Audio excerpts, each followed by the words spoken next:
listening to the X-Zone Broadcast Network, www.xzbn.net. Radio's authority on the world of the paranormal and the science of parapsychology, celebrating 25 years of broadcasting around the world and to the great beyond.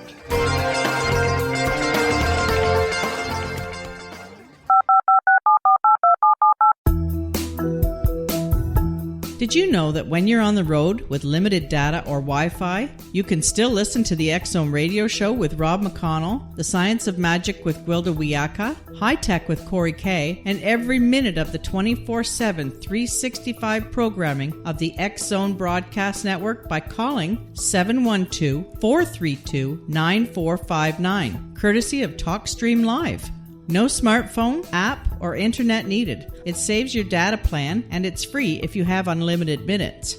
Call 712-432-9459 to listen on any phone, anytime, anywhere. Remember, 712-432-9459 for the best of paranormal, new age, thought-provoking, sci-fi radio programming 24/7, 365.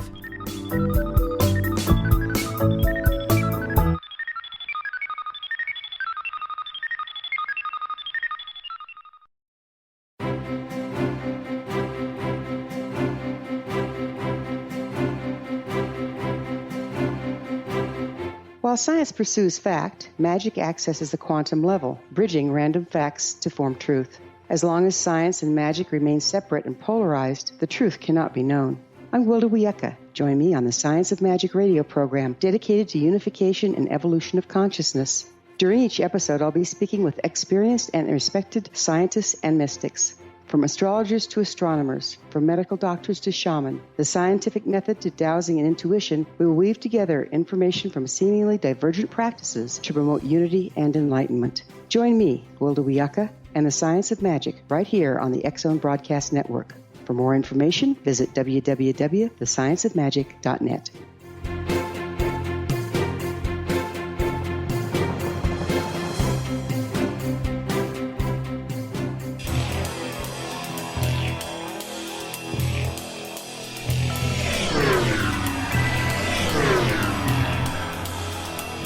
This is A Different Perspective with Kevin Randle. A retired U.S. Lieutenant Colonel, Kevin Randle has been studying UFOs for nearly 50 years.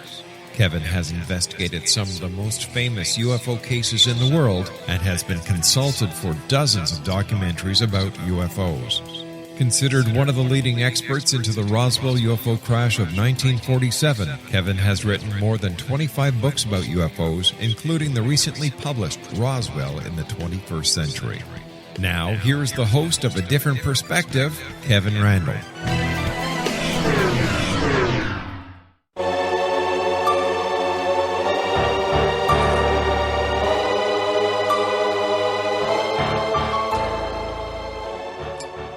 And here we are at the first broadcast of A Different Perspective, and I'm the host, Kevin Randle. Unfortunately, the introduction stole most of what I wanted to say first up about who I am and what I have done in the past.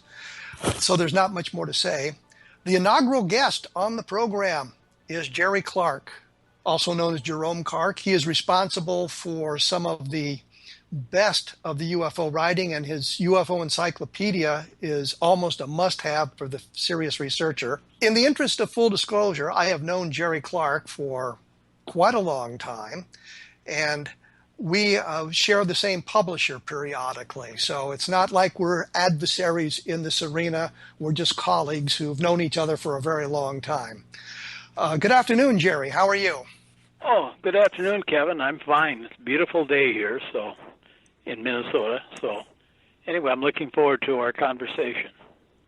Well, I've been looking forward to the conversation for a couple of weeks and trying to think of some pertinent questions to ask you, knowing that you have this wide body of information about UFOs and that sort of thing.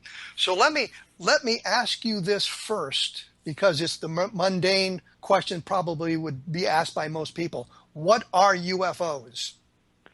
Well, nothing like starting with the simple questions. I've thought about this, of course, for a very long time, and I actually still think about it daily in one way or another. It's rolling through my head. And to start with, one problem, of course, is that there is very little science done in ufology, that scientists have gone out of their way not to investigate UFOs or even to consider them a legitimate question. So a real definitive answer probably depends on actual science being done and actual science being funded the way actual science is funded. And in the meantime, all we can do is make inferences from testimony, from physical evidence, some other kinds of things. So, the evidence, I think that there's a genuine anomaly, is definitive. But the nature of that anomaly, of course, or those anomalies, remains elusive. My own view is that there probably is more than one thing going on that is anomalous. And I don't mean the obvious mistaken sightings, the hoaxes, the jokes, that sort of thing. I mean, I'm talking about the core of anomalous experiences and phenomena at the heart of the UFO controversy. And I think that one useful way I find to think about it is that we separate the hard evidence cases from the high strangeness cases.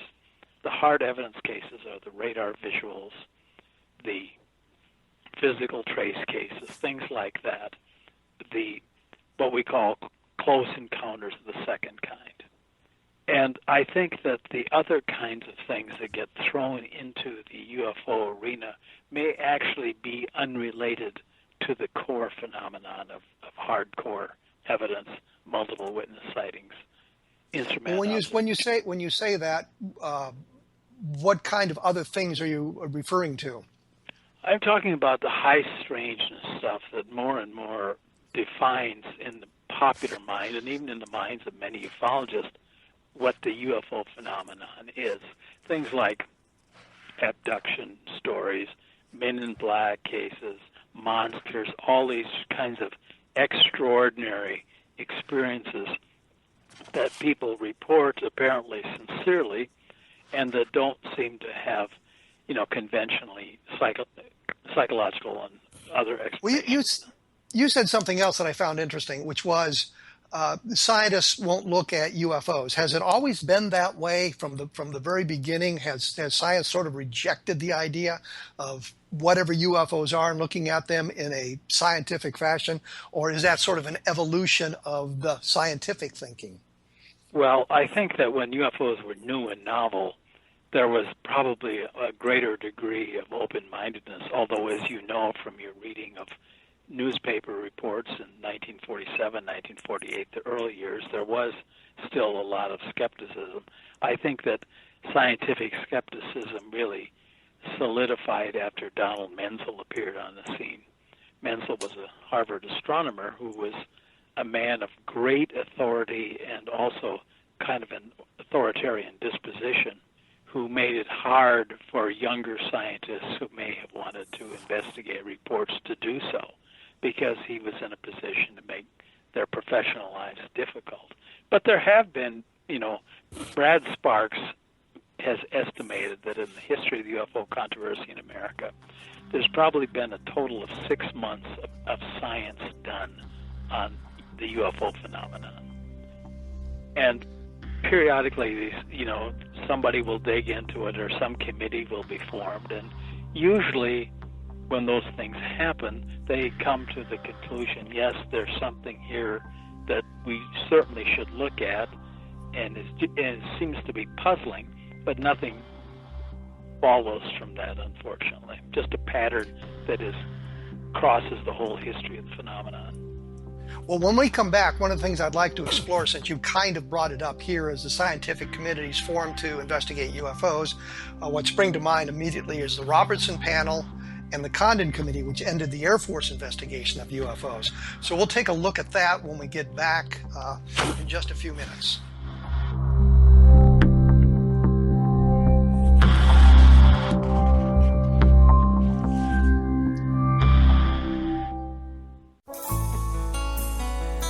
Afterlife expert Roberta Grimes was the first one to say that dying can be fun. Now her best-selling book, The Fun of Dying, is available in stores worldwide. So if you wonder whether death ends life, how it feels to die, or what heaven might be like, The Fun of Dying was written for you. And if you have always been afraid of death, or if you worry that your life has no meaning, let The Fun of Dying ease your fears and bring new meaning to your life. Nothing said in The Fun of Dying is based on the teachings of any religion. Instead, Roberta draws on evidence to explain how death happens, how it feels, and what comes next. A lot of the best death-related evidence was produced in the first half of the 20th century. When it is put together with recent discoveries, it tells a consistent and amazing story. Roberta Grimes blogs and answers questions at robertagrimes.com. Her wonderful book, The Fun of Dying, is available on Amazon and at stores worldwide wherever books are sold. You're listening to the X-Zone Broadcast Network, www.xzbn.net.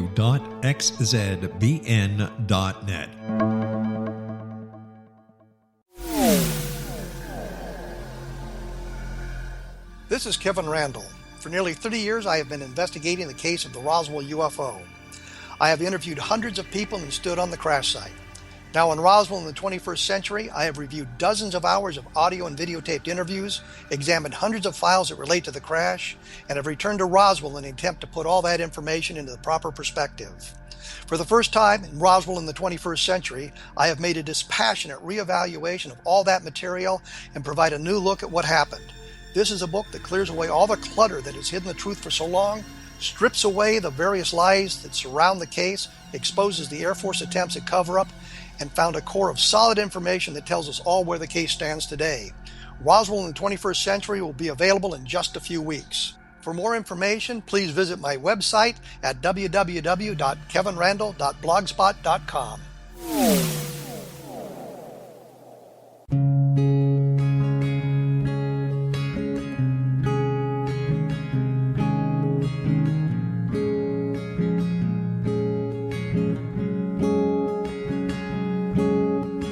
Linnea Starr began to demonstrate a metaphysical connection to the spirit world as a little girl. Her family noticed the connection, but it was a great-grandmother who told the family that Linnea was indeed gifted. The great-grandmother, who was also gifted, felt that Linnea had indeed inherited these attributes. It has been noticed that oftentimes such things are passed down through the generations. Linnea was also born with a caul, a thin white membrane across a newborn's face.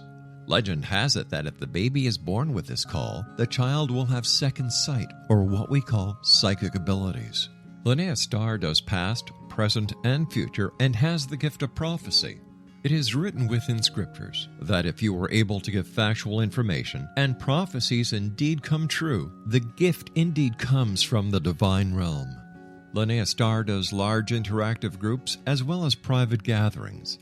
For more information on Linnea Starr or to contact Linnea for a one-on-one consultation, visit her website at www.linneastar.com. That's www.linneastar.com.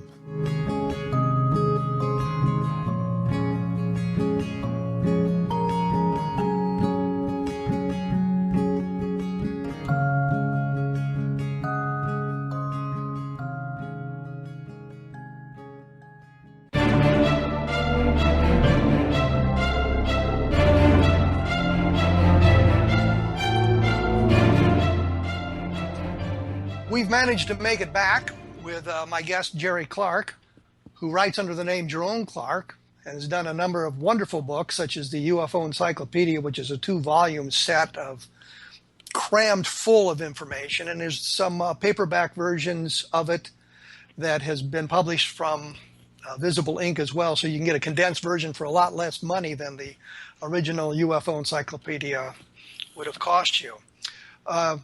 Jerry, before we went away, you had mentioned some of the scientific studies, and two that spring to my mind are the Robertson Panel from 1953 and the Condon Committee from 1969. So let's tackle the Robertson Panel first.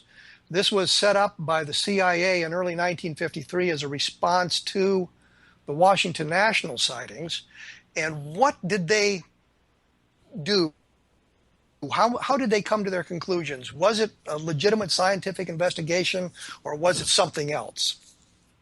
Well, it was a meeting of, as I recall, about a dozen CIA-connected scientists who did not take the phenomenon seriously, were seriously skeptical about it, didn't know a lot about it except that UFOs don't exist. And so the Air Force brought some of its evidence to the panel, and the panel just basically laughed it off. The whole idea really was in response to an idea that had been developed, that it wasn't UFOs that were this threat to national security. It was hysteria about UFOs, which they feared the Soviet Union could use in a kind of psy-war capacity to frighten Americans, or that there might be a genuine case of Soviet bombers flying toward American soil and the sightings being dismissed as just more flying saucer sightings. And so the whole idea was just to discourage public interest. They even went so far as to say that the FBI ought to look in on civilian UFO groups because they were spreading disinformation that would be advantageous to America's adversaries.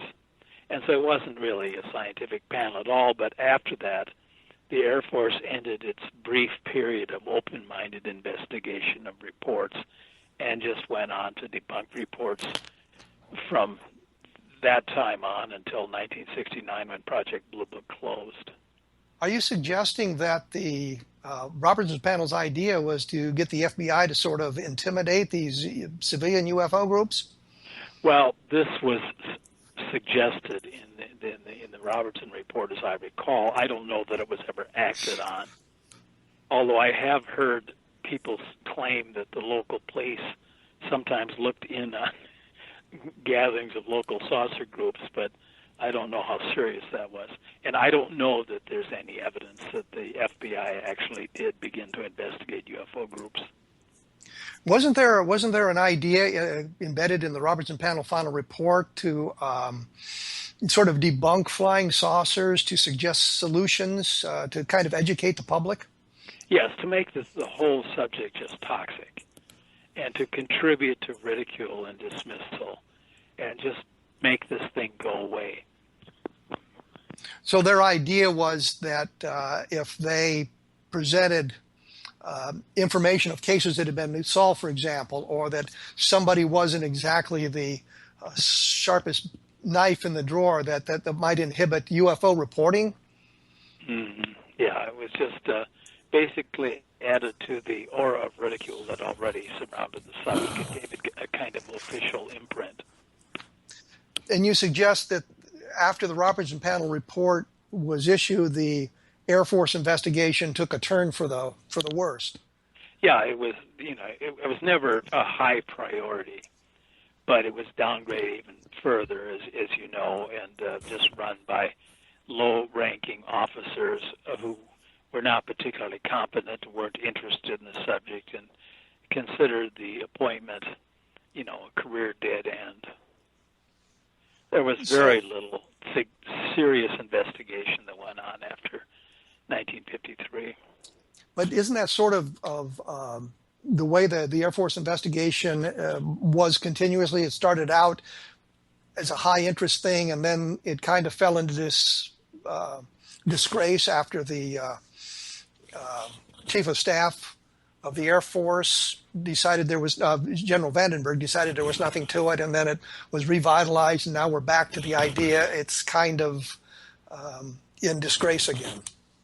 Yeah, as you well know, of course, the first Air Force project was organized in January 1948 under the name Project Sign. And Sign personnel came to the conclusion that there might very well be interplanetary visitors, and that they were responsible for the most puzzling UFO sightings. But that conclusion was rejected by the fall of 1948.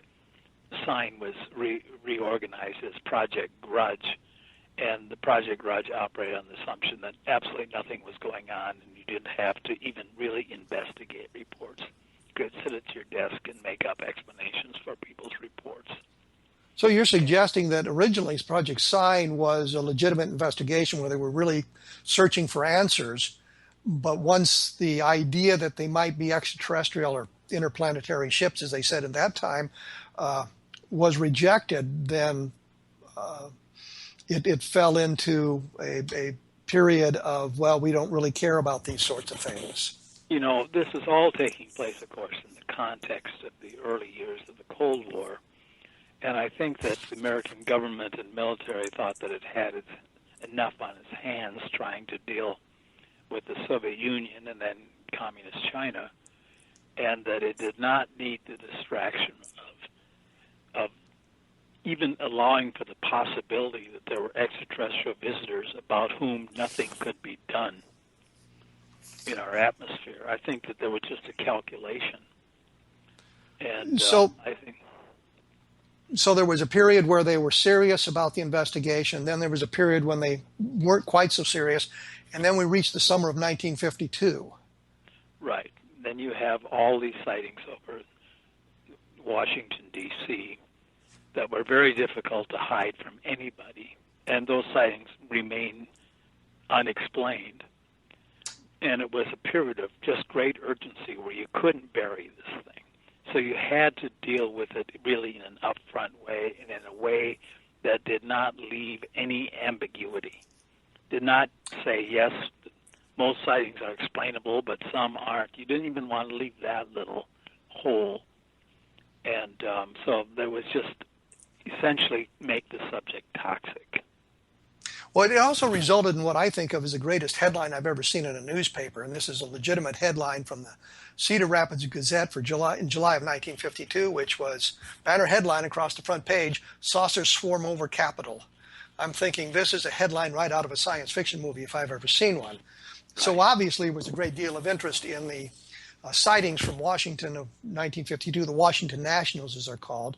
So then we get to the Robertson panel, they decide, or maybe they don't decide, maybe the directed to find that there's nothing to UFOs, and again we run into this idea that there's nothing to it. So how do we move from that, where there's nothing to it, yet the Air Force is continuing to investigate, to the Condon Committee? This is the University of Colorado study that was funded by the Air Force in 1967. How do we move from the idea that the Robertson panel has explained this whole thing to the idea we're going to now make another scientific investigation? Well, the basic fact of the situation is that UFOs did not go away. No matter what, elites did to make sightings toxic and subject to ridicule and explanation, conventional explanation, sightings continued. And it really backfired on the Air Force because people began to suspect that because there was this great disjunction between report and explanation, that people thought the Air Force can't really believe its own explanation. So that kind of strikes me as a point. There were a number of sightings in that period from the end of the Robertson panel in 1953 to the Condon Committee in 1967. The level land sightings kind of evoke that question in my mind. Was it the same for you? Does level land sort of set the tone for some of the best of the UFO sightings?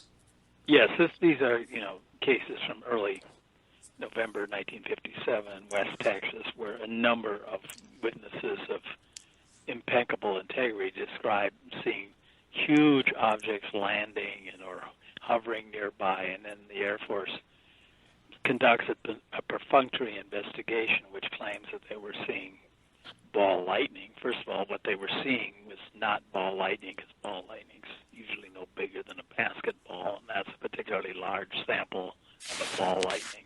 And the weather conditions were not conducive to the creation of ball lightning. It was a ridiculous explanation. And well, you say the craft was landed. Was there any effects? Was there landing traces? Was there something? There were cars that were stopped, vehicle interference, things like that. There were cases of people who claimed that they were burned by close proximity to these objects. And these were, really puzzling sightings. Now, another thing that happened was that back in those days, we tend to forget that the press was a lot less skeptical about official pronouncements. And that when the Air Force came out with explanations, which might have struck the average newspaper reader as ridiculous, those sightings were treated respectfully as if the definitive word. In fact, usually the newspapers' sightings were just almost read like Air Force press handouts. But I think that the average person who might himself have seen a UFO or who knew someone that he knew and trusted had seen a UFO, this made less and less sense. And then there were these periodic waves, like, the wave in the Southwest in the spring of 1964, and the wave in Michigan and elsewhere in 1966. So there were these continuing sightings, and every time there was a wave, some newspaper editorialists and some few but brave, courageous scientists would say, we really need to look into this. These Air Force explanations don't make sense. These sightings. Well, when you say wave, what exactly do you mean? Well, an increase in sightings, a dramatic increase in sightings, usually focused on one area, but quickly expanding elsewhere. So, for example, in March 1966, you get the sighting of a craft-like object seen by a number of people, and have it explained as swamp gas, which became a national joke. And then sightings spread all over the country. And so by the time the wave has run its course, you've had thousands of reports, and many of them really interesting, and nothing gets done. But eventually, it was out of this 1966 wave, which overwhelmed the Air Force, and there was so much ridicule of the swamp gas explanation that the Air Force comes to the conclusion that it has to get UFOs out of its hands, that it just can't deal with the public relations disaster that UFO reports have become. They just want out of the UFO business. So they make this wink-wink contract with the University of Colorado in order to give the scientific validation of the Air Force's skeptical view of UFOs, and that's what happens after. Well, let's take a look at that, which becomes the Condon Committee when we return. My name's Kevin Randle. I have just published the book, Roswell in the 21st Century, available in the normal areas you would expect it to be available. And take a look at my blog, kevinrandle.blogspot.com, which will provide additional information on a lot of different topics of interest to us here.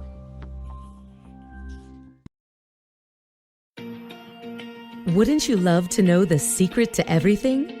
Well then, meet Dr. Kimberly McGeorge and her cutting-edge breakthrough knowledge that combines science with possibility. Dr. Kimberly brings real-life answers and healing to those open to alternative solutions. She teaches solution-based programs and classes that will change all areas of your life forever.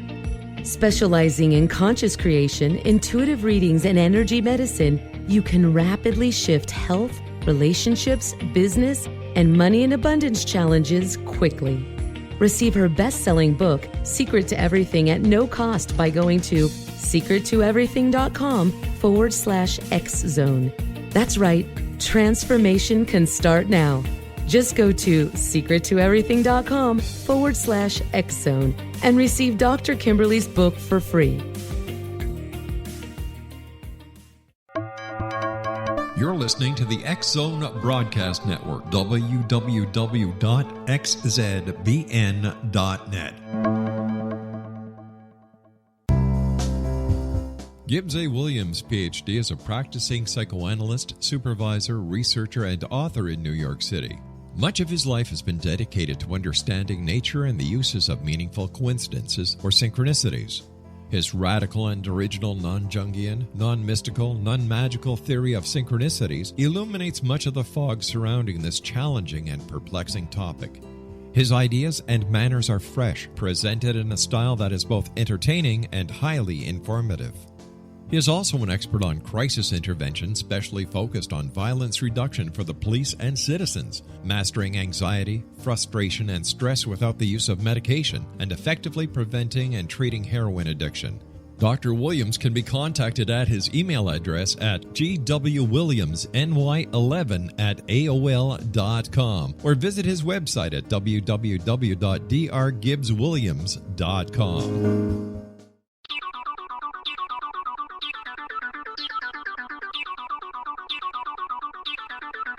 Join High Tech with Corey K. weekly here on the X-Zone Broadcast Network. From the world of computers to the ever-popular computerized gadgetry that are becoming part of our everyday life and living and society. From kids and their gaming devices, teens and their smartphones, to the applications of personal and business computers. From hardware to software, from standalone units to network computers. Join high-tech guru Corey K. weekly right here on the X-Zone Broadcast Network as he takes on the topics that will be of use and great value to the international audience of the X-Zone Broadcast Network. High Tech with Corey K. weekends at 9 p.m. Eastern, only on the X-Zone Broadcast Network, www.xzbn.net.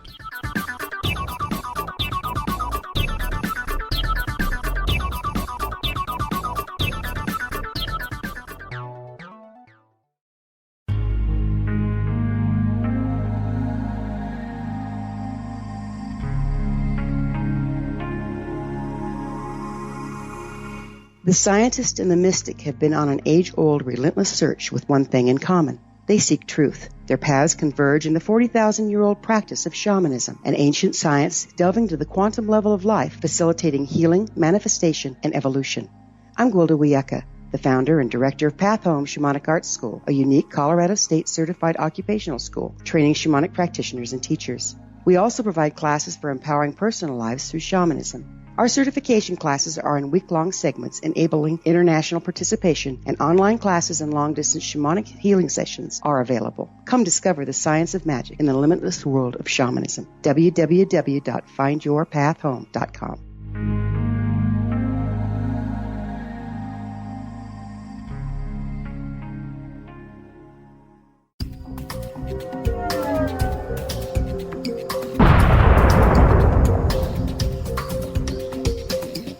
Coming soon to the X-Zone Broadcast Network is A Different Perspective with me, Kevin Randle, as your host.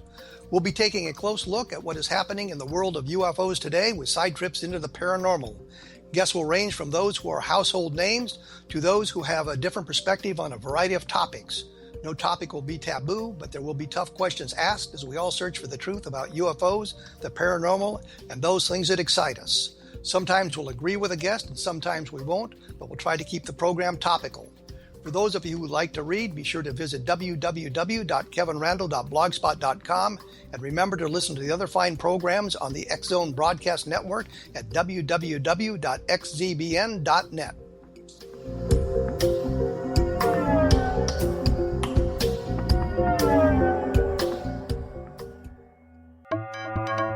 You're listening to the X-Zone Broadcast Network, www.xzbn.net.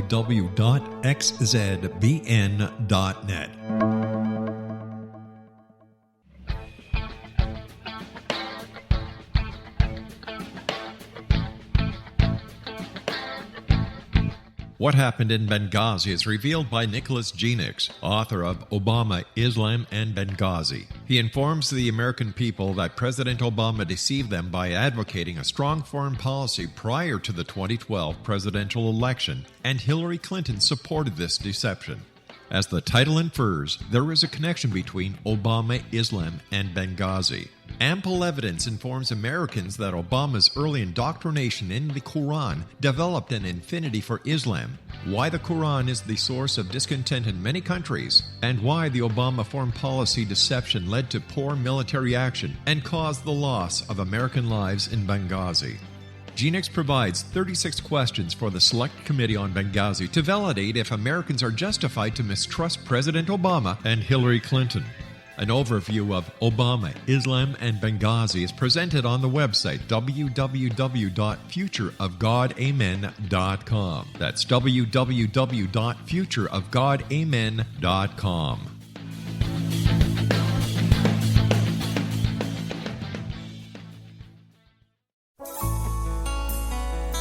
Afterlife expert Roberta Grimes was the first one to say that dying can be fun. Now her best-selling book, The Fun of Dying, is available in stores worldwide. So if you wonder whether death ends life, how it feels to die, or what heaven might be like, The Fun of Dying was written for you. And if you have always been afraid of death, or if you worry that your life has no meaning, let The Fun of Dying ease your fears and bring new meaning to your life. Nothing said in The Fun of Dying is based on the teachings of any religion. Instead, Roberta draws on evidence to explain how death happens, how it feels, and what comes next. A lot of the best death-related evidence was produced in the first half of the 20th century. When it is put together with recent discoveries, it tells a consistent and amazing story. Roberta Grimes blogs and answers questions at robertagrimes.com. Her wonderful book, The Fun of Dying, is available on Amazon and at stores worldwide wherever books are sold.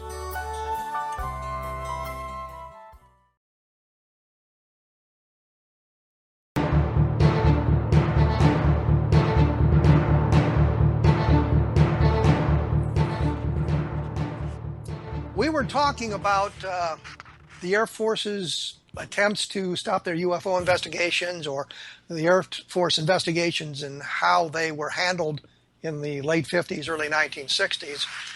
And we had reached the point where the Air Force was now finding itself battered by the press and the public with their explanations for UFO sightings. It just didn't make a lot of sense. Swamp gas for the Michigan sightings and some of the other nonsensical things that they had said at the same time.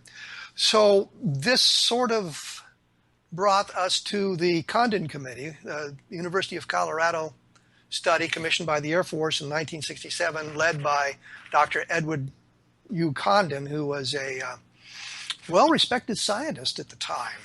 So was this an actual attempt by the Air Force to learn something about UFOs, or was there an underlying reason for this idea? Well, it's been pretty well established through the recovery of the documents from the original Air Force contacts with the University of Colorado and Dr. Condon that the Condon Committee, that Condon and his highest-ranking associate, Robert Lowe, knew what this was about. That the idea was to make it look to the public as if this was an actual objective scientific inquiry, while letting the scientific community know that these guys had no expectation of proving the existence of UFOs. What happened, so some of the actual field investigators didn't get the memo, literally, and they took this quite seriously. And they thought that their job actually was to investigate UFOs from a scientific perspective. And eventually they became disillusioned. The committee almost broke up at one point after a couple of its people got fired because they figured out that the whole thing was just a setup. When the Condon Committee report was published, I believe in January 1969, it was this big, fat report with a lot of just reprinted documents. I mean, it's almost unreadable if you sit and read it from cover to cover. But if you do, you find that about a third of the sightings are unexplained. But Condon writes this introduction, which everybody reads, reporters, people are casually interested. That's really all they want to read of it. And Condon says that we didn't find anything, and we really doubt that any further scientific investigation is warranted because there doesn't seem to be anything here. And then Condon just ceased pretending to be,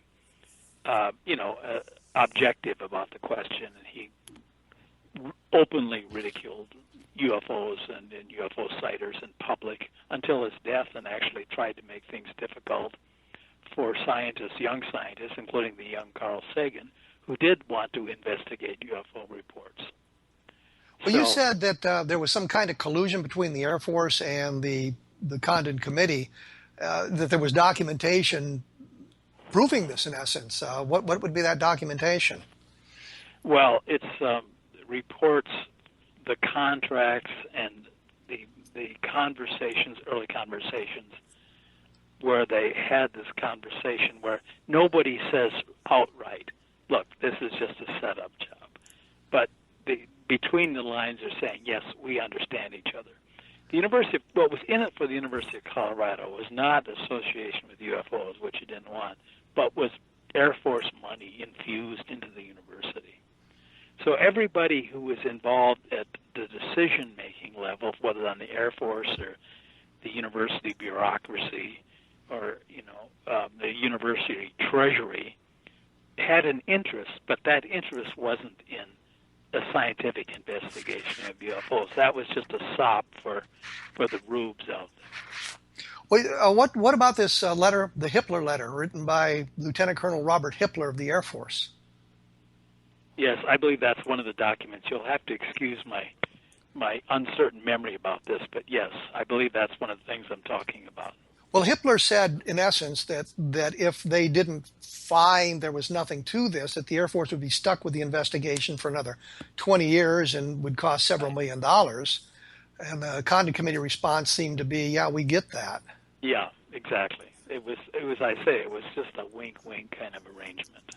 And Condon did say in Corning, New York, I think it was like 18 months before the end of the investigation, he says, I'm ready to tell the Air Force there's really nothing to this right now, but I'm not supposed to learn this for another 18 months. Yes, so, I mean, Condon got quite angry when these things actually began to circulate. He apparently thought that he was saying these things to discreet, semi-private audiences who weren't going to tell newspaper reporters that he said this. And as more and more stories like this came to the attention of the Condon Committee staff, there was more and more unhappiness on that level, and the whole thing just turned into a disaster. And in fact, there was even a book written before the Condon Committee even dissolved, whose subtitle was Where the Condon Committee Went Wrong, written by one of the staff psychologists, David Saunders. Well, also one of the things that interested me about the report, and as you said, most people didn't bother to read the whole thing, was they explained a lot of sightings, and one of them they explained as a natural phenomenon so rare it had never been seen before or since. Absolutely. That's just hilarious.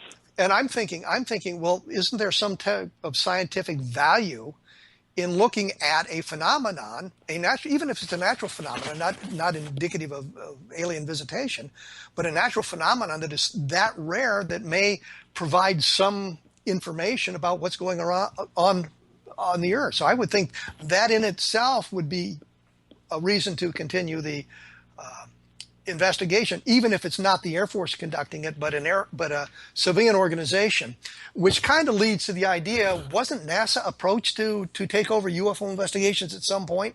Yes, this was in the late 1970s, and NASA really didn't want to handle it either, and NASA knew what a public relations disaster this had been, and NASA found ways to pretend that it was considering the question. I believe this was in the late 1970s. So and then refused to do so. Now, I want to get back to what that quote you were making about the phenomenon that happened only once. Taken literally, those words describe some kind of extraordinary anomaly. But those words aren't to be taken literally. They're just dismissive. They're just wind. And you're not to take them seriously. All you need to know is that this wasn't a spaceship. And it means nothing. It just means we couldn't explain this, but it couldn't have been a spaceship. And it couldn't be a spaceship because we all know there is no such thing as alien visitation. Right. I mean, it's just like a cat chasing its own tail. Well, there was another interesting thing, and we mentioned it just a little while ago, which was the Levelland sightings. Here's a group of sightings in which the UFOs, whatever, interacted with the environment. They stalled car engines, caused them to stop working, caused lights to dim, caused radios to fill with static. People were reporting this to the Levelland sheriff repeatedly without the instantaneous way we have today of things going up on Instagram or Facebook or Twitter immediately about this. These people, without any conscious knowledge of the others, were going into the Levelland sheriff or the Levelland police, describing similar events to the point where the sheriff went out and looked for the thing and saw it as well. But what was interesting is if you go back to the Condon Committee report and look up Levelland, there's a single reference to it, and this was 10 years after the Levelland event, so everything would have been easily found. The people would have still been alive that could have talked about this. but there's a single reference to it, and it's a woman who claimed her car had been stalled by a UFO, and the Condon Committee went out and did a magnetic mapping of the hood to see if it was significantly different from other cars manufactured by the same manufacturing plant at about the same time, and there was no variation in this magnetic mapping, and so they decided there was no great magnetic field used to suppress the car engine. Therefore, these things didn't happen. Therefore, level land did not need to be investigated. The Air Force had this Project Blue Book had this wonderful category called psychological, and psychological was basically a dumping place for weird cases, landings, close encounters of the third kind, where since Blue Book knew that you couldn't get close to UFOs, they didn't have occupants. But if you insisted that you had seen a UFO land and seen humanoids standing outside it, they just dumped your case into the psychological category.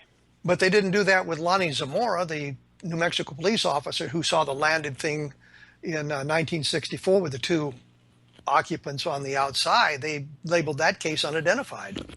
Yes, they didn't really have a choice there. I think it was politically impossible for the Blue Book to pull that stunt on a reputable law enforcement agent who was, backed up by his employer and by the citizens of Socorro, New Mexico. I think that the Air Force got caught on that. It did. There were all kinds of other sightings, interesting sightings that were happening around that area at the same time, but the Air Force pulled its usual stunts of hoaxes and, this or that, rather than confront that something extraordinary may have happened over that period in late April 1964. Well, to be fair, aren't there hoaxes? The Air Force, as I recall, looking at the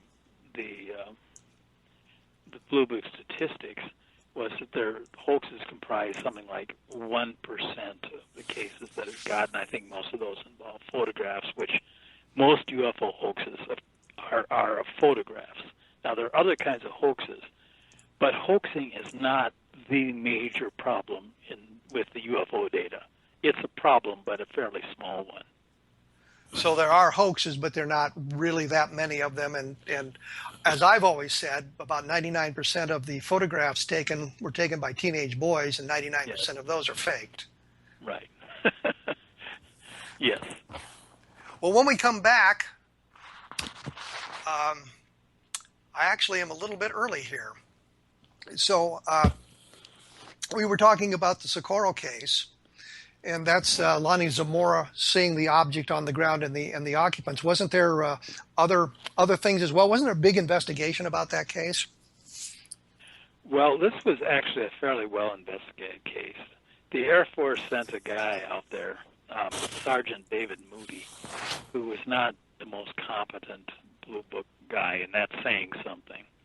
But there were also civilian investigations by the National Investigations Committee on Aerial Phenomena, by the Aerial Phenomena Research Organization, and by assorted civilians who bobbed in here and there. And so we do have a fairly good idea of what happened, of what Lonnie Zamora, who was the chief witness, described. And it's still a puzzling case, and there are periodic attempts, not very convincing, to claim that he saw some kind of a secret test vehicle. Well, I think when we made up the story. When we come back, I think we ought to take a look at that a little bit more in depth about the idea that it might have been of some kind of a test vehicle. So we will do that. And just a quick reminder, my name is Kevin Randle. I have just recently published Roswell in the 21st Century, which should tell you everything you want to know about Roswell, at least in the 21st century. And for information about this, and in fact there's some stuff going on in my blog right now about Lonnie Zamora, take a look at kevinrandle.blogspot.com, and you'll be able to follow that discussion in greater depth.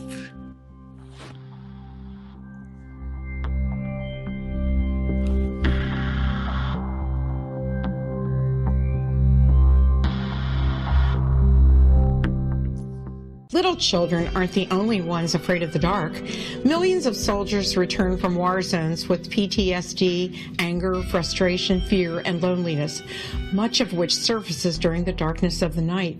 You have the chance to change the lives of these American heroes. Songs and Stories for Soldiers.us provides free MP3 players for these men and women.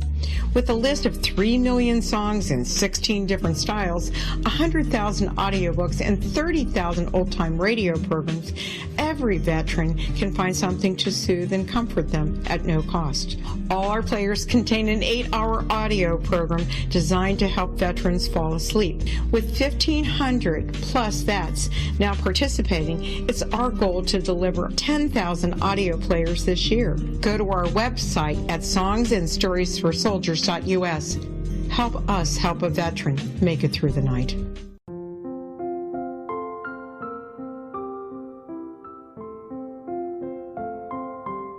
I am Dr. Carl O'Helvey, founder, president of a new cancer foundation focusing on evidence-based physical, mental, and spiritual interventions, including natural cancer cures, prayer, meditation, affirmations, nutrition, and other related holistic cancer prevention and cure modalities. These are used in cancer education, research, and financing care. I ask for your help to continue this important work by donating at www.holisticcancerfoundation.com.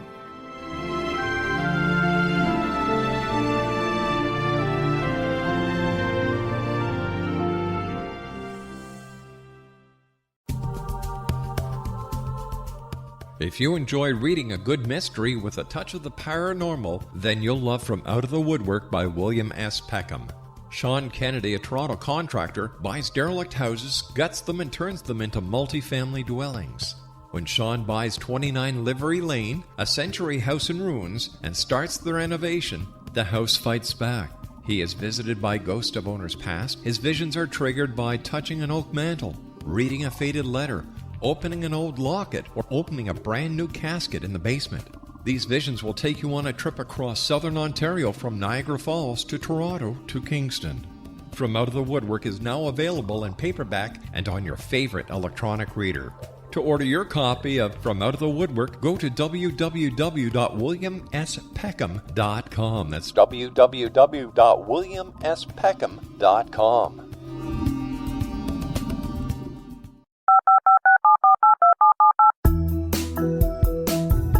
Did you know that when you're on the road with limited data or Wi-Fi, you can still listen to the X-Zone radio show with Rob McConnell, The Science of Magic with Gwilda Wiyaka, High Tech with Corey Kay, and every minute of the 24/7, 365 programming of the X-Zone Broadcast Network by calling 712-432-9459, courtesy of TalkStream Live. No smartphone, app, or internet needed. It saves your data plan, and it's free if you have unlimited minutes. Call 712-432-9459 to listen on any phone, anytime, anywhere. Remember, 712-432-9459 for the best of paranormal, new age, thought-provoking, sci-fi radio programming 24/7, 365.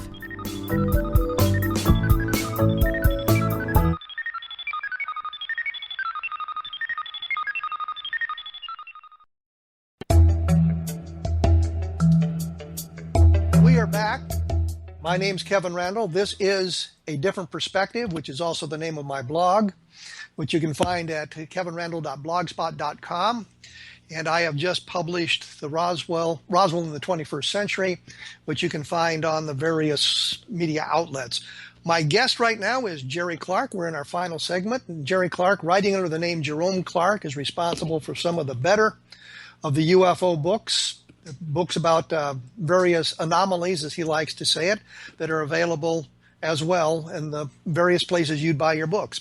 Jerry, when we went away, we were talking briefly, or maybe not so briefly, on the Zamora case. And this is the case where the police officer saw a landed craft near Socorro, New Mexico, 2 creatures, beings outside the craft got back into it, it blasted off. And you were saying as we left that some of the explanations being offered were experiments from White Sands Missile Range, which is not all that far from Socorro, New Mexico, or some kind of experimental craft either run by the Air Force or maybe one of the universities around that area. So where does the case stand today? What do people think about it today after we've had 50 years to investigate it? I think that it stands. You know, it's just one of the really good cases that have stood the, if you will pardon the cliche, the test of time. I actually got to meet Zamora and some of his police associates in the middle 1990s. And Zamora was an extremely sensible man with a great sense of humor. And I talked with some of his associates whose names appear in the literature that I could, if I saw their names, I'd remember them. And they were still backed him up. You know, and there were these other sightings that were going on, other C2 kinds of cases. Well, the Air Force forbade Alan Hynek, who was the chief scientific consultant of Blue Book, from investigating. Well, I wanted to explore one other thing about this, and this is Philip Klass investigated the case and determined that it was a hoax originated by the mayor of Socorro, with Lonnie Zamora as his compadre, in designing some kind of UFO mecca. Yeah. What became of that theory? Nothing. I mean, it was just, you know, we all knew Phil Klass, and he was a guy who was a very determined, even fanatical debunker, and his explanations just don't stand up. I think that he was the kind of a debunking equivalent of a true believing ufologist to every sighting of Venus is of a spacecraft, and all UFOs are UFOs. To class all UFOs are IFOs, and that just does not seem to be the case from a lot of evidence, from a lot of different points of view. People have looked at the UFO evidence with anything like a reasonably open mind, or even not so much an open mind, have concluded that there is a core of unexplained reports. And they're not unexplained just because we lack data.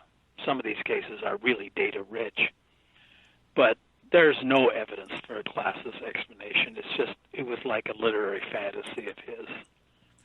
Well, I know that the Defensor Chieftain, and I mentioned that only to prove that I paid attention, which is the newspaper in Socorro, the daily newspaper in Socorro, a number of years ago, ran a story, maybe it was the 50th anniversary of the sighting, ran a story about this idea that it was the mayor of the town owned the land where the thing landed, and they were trying to set up some kind of a tourist attraction. And it turned out that even though Klass had said this, and it was reported widely by a lot of other people in their books about the Socorro sighting, or their entries about the Socorro sighting, it turned out the mayor didn't own the land.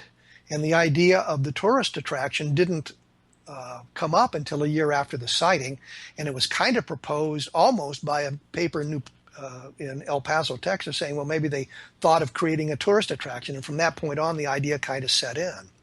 So yes, go ahead. I'm sorry. I had the experience one time of showing Klass's explanation to a very well-known UFO witness who was a clergyman. And he had never heard of Phil Klass. He never heard of Klass's explanation for his sighting, which was a close encounter of the third kind that he'd had in the company of several dozen other people. And Klass had invented this explanation that he had made up this story because there was some kind of contest between him and his colleagues about who could report more UFOs. And that this sighting was a hoax that had come out of this alleged UFO sighting context. Now, if you knew this guy, who has since died, but he was a very sober, very smart guy, the idea that he would participate in something this silly is just absurd. Anyway, the guy read Klass's stuff, and the more he read, I was watching his expression, his eyes just began to open wider and wider, and then finally started laughing. He said, "Who is this guy?" Well, at least he had the he didn't have the misfortune of meeting Phil Klass. And what I really should point out, in fairness to Phil Klass, is if you're not talking to him about UFOs or debating the reality of UFOs with him, he turned out to be a very cordial fellow and kind of charming. While I was in Washington D.C. Taking a class at the DIA, I had a chance to go visit with Klass at his home, and we actually went sailing on the Potomac, and he never remembered. He didn't remember we'd done that, but he was having trouble getting back to the not the harbor, but the boatyard, wherever the landing. And I said, well, why don't you use the engine? And he was just appalled at that idea, because he was a sailor, and sailors just don't use the engines because it would cause trouble. So he was very charming when you weren't talking about UFOs, but when you were talking about UFOs, he would just go completely nuts about the topic. And you say, invent explanations, leave out evidence because it didn't fit with his explanation.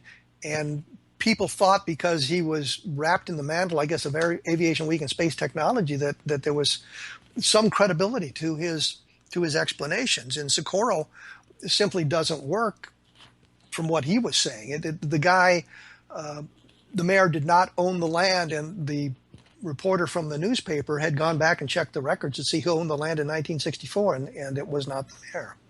I think that it's extremely essential that you not get emotionally invested in this question, either from a pro or an anti standpoint.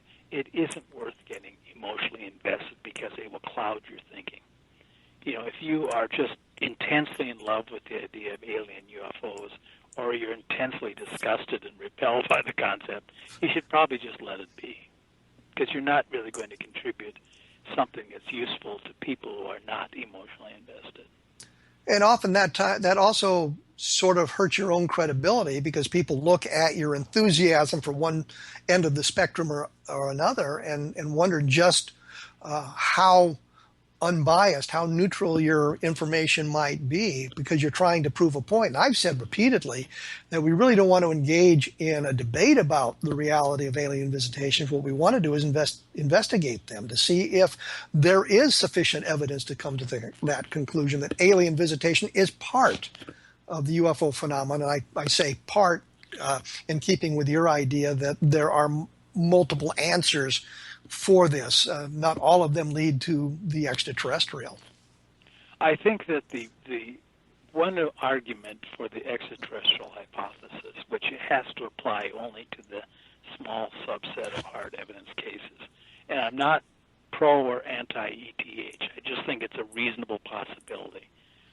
But one of the key predictions of the extraterrestrial hypothesis is that planets are plentiful in the universe, and there are all kinds of possibilities, all kinds of planets, many, many, many of them potentially life-bearing. You have to have that before you can even consider an extraterrestrial hypothesis. And that part of the hypothesis has been richly validated over the last 20 years. We're discovering extrasolar planets all the time, some of them Earth-like. Well, we're getting to the point where we can determine this. We can see the smaller planets, and they're in the Goldilocks zone, in the inhabitable zone. So there's all sorts of that going on today. And I mean, when you were going to school, there were 9 planets in the solar system. Now and there aren't even that many now. Well, but there may be, because there's one way out in the Kuiper Belt that is the size of Mars, possibly. Yeah. But we may be living in a life-rich universe, and if we are, then the extraterrestrial hypothesis is certainly arguable from the best and most compelling UFO reports. But we still do not have the evidence we need to prove that proposition. We have some very compelling evidence. We don't know that. And I'm not referring to Roswell or anything like that. I'm just saying that the whole idea of what constitutes evidence was actually an interesting question raised by former Blue Book head Ed Ruppelt in his 1956 memoir of his UFO years. He says, what constitutes proof? Well, the idea of proof in all kinds of scholarly inquiry, not just science, but history, other areas of human curiosity and inquiry, changes over time.